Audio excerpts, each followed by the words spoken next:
Narito na nga ang ating Advanced Life Today episode sa Kusada.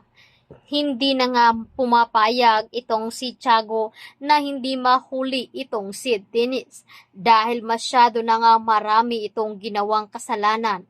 Lalo pat hawak nga ni Dennis itong si Tristan at Leah at mukhang magiging delikado na nga ang buhay ni Tristan at pati na rin si Leah.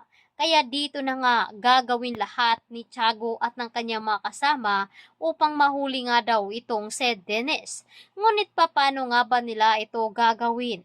Kaya dito na nga may naisip na paraan si Tiago. Ang tanging gagawa lamang nito ay si Rooney. Kaya agad pinatawag nila si Rooney at dito na nga ginawa nila ang kanilang sikreto upang mapaniwala nga itong si Dennis na ang akala dito ni Dennis ay tatapusin na ni Ronnie itong si Carol. Ngunit planado na pala ito ng mga pulis. Samantalang ligtas nga itong si Wilfred. Laking tuwa naman dito ni Amber dahil nga kasama ito sa kanilang plano. Ngunit nabahala nga itong si Amber dahil mukhang hindi makaligtas itong si Tristan. Matapos ngang ipinapakita ni Ronnie dito kay Dennis ang ginawa niya kay Carol. Galit na galit nga itong si Dennis at tsaka niya binaril si Tristan at binuhusan nga ito doon ng gas upang magiging apoy ang gusali at makalabas nga sila doon ni Leah.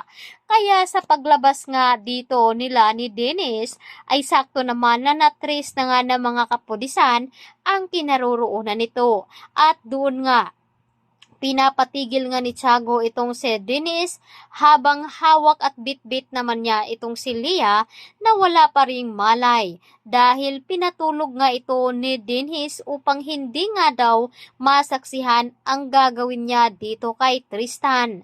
Iyak nang iyak naman itong si Carol. Hindi makapaniwala si Carol na magagawa ito kay Dennis. Nagmamakaawa itong si Carol at sinabi niya na talagang mahal siya nito ay hindi niya sasaktan ang mga taong mahal niya.